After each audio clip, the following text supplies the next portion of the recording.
আসসালামু আলাইকুম, কেমন আছেন সকলে? আশা করছি ভালো আছেন। আমরা আলহামদুলিল্লাহ ভালো আছি। আজকে অনেক দিন পর ভার্সিটিতে এসেছিলাম।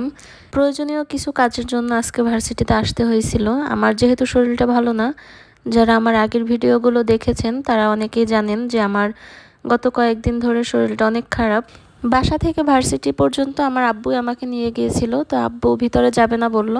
তারপর আমার কলেজ লাইফের একটা ফ্রেন্ডকে ফোন দিলাম, আর ও যেহেতু কাছে ছিল ও তাড়াতাড়ি চলে এসেছিল, পরে ওকে নিয়ে ভিতরে গেলাম। আর ভার্সিটি কলেজ এগুলোতে না আসলে বন্ধু বান্ধব ছাড়া ভিতরে ঢুকতে একটা কেমন লাগে। আর যেহেতু আমাদের এক্সাম চলতেছে, তো ভার্সিটির কোনো বন্ধুকে চাইলেই কিন্তু আমি পাবো না, সবাই এক্সাম অ্যাটেন্ড করেছে। আমার অসুস্থতার কারণে শুধুমাত্র আমি করতে পারিনি। আর তারপরে আমি চলে এসেছিলাম একটা চশমার দোকানে। কিছুদিন আগে ওয়াজিহা আমার চশমাটা ভেঙে ফেলছে, আর চশমা ছাড়া আমার দেখা যায় দূরের জিনিস দেখতে অনেক সমস্যা, আর চশমা ছাড়া তো আসলে চলা সম্ভব না। তো তাড়াতাড়ি একটা চশমা নেওয়ার ছিল, পরে একটা চশমা নিয়ে নিলাম। আর বাসায় এসে চা খাওয়ার সময় বাবুকে একটু চা দিয়েছিলাম। বাবুর শরীরটা একটু ভালো না, ওর একটু ঠান্ডা লেগেছে, তো ভাবলাম যে চা খেলে ভালোই হবে। কিন্তু আমার মেয়ে, সে তো আর চা ভদ্রভাবে খাবে না, সে নিজে নিজে চা খেতে গিয়ে পুরো জামাটা ভিজিয়ে ফেলছে। আর চাটাকে মনে হচ্ছে চামচ দিয়ে মানে ভর্তা বানাইতেছে এরকম একটা। আমার মেয়ে চা খাওয়ার খুব পাগল, চা দেখলে ওকে খেতেই হবে। কিন্তু ইদানিং করে কি, ও নিজের হাতে খাওয়ার জন্য খুব বায়না ধরে, ও নিজের হাতে খাবে। আর এখন একটু বড় হচ্ছে মাশাআল্লাহ, ও সব কিছু নিজে করার চেষ্টা করে, দেখে ভালো লাগে। বাট অনেক সময় দেখা যায় কাজ করতে গিয়ে অকাজটাই বেশি করে ফেলে, যেহেতু ছোট মানুষ। আমার মেয়ের কিন্তু অনেক মন খারাপ, ওর মুখ দেখলে কিন্তু বুঝতে পারবেন। কারণ ওর আব্বু গতকাল ঢাকায় গেছে আমার রিপোর্টগুলো নিয়ে ডক্টরকে দেখাইতে, আর সেই থেকে ওর খাওয়া দাওয়া সম্পূর্ণ বন্ধ হয়ে গেছে, আর শুধু বাবারে ডাকতেছে আর কান্না করতেছে। কিছুটা সময় দেখা যায় চুপচাপ থাকে, একটু পরে যখন আবার মনে হয় আবার কান্না শুরু করে দেয়।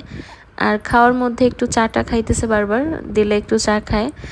ওর আসলে যত শরীর খারাপ থাকুক, মন খারাপ থাকুক, চা দেখলে একটু চা খাবেই। আর বৃষ্টি শুরু হয়েছে, সে ব্যালকনিতে এসে হাজির।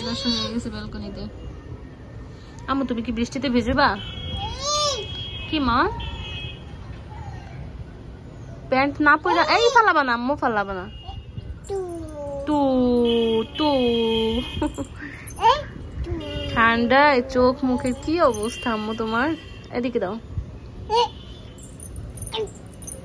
এই মেয়ে, পচা মেয়ে, এই যে ফালায় না মা, চলো ভিতরে চলো। সে প্যান্টটাকে ফালাই দিবে বাইরে। না না মা, ফালায় না মা, তোমার প্যান্ট তো আম্মু। এই এখানে কিন্তু আমার অনেক বড় একটা ভুল ছিল, আমি বলেছিলাম যে ও প্যান্ট ফেলে দেবে। আসলে আমি ভেবেছিলাম যে ও সব জিনিস তো ফালাই দেয়, তো প্যান্টটাও হয়তো নিচে ফালানোর জন্য এরকম করতেছে, কিন্তু না, সে প্যান্ট ওখানে মেলে দিচ্ছে। আমাদের কাপড় চোপড় মেলতে দেখে, তাই সেও তার প্যান্টগুলো ওখানে নিয়ে মেলে দিচ্ছে। দেখছেন আমার মেয়েটা কত কাজ করতে পারে, মাশাল্লাহ। আজকের ভিডিওটা এই পর্যন্ত। সকলে আমাদের জন্য দোয়া করবেন, আর আপনারা অনেক বেশি ভালো থাকবেন। আল্লাহ হাফেজ, আসসালামু আলাইকুম।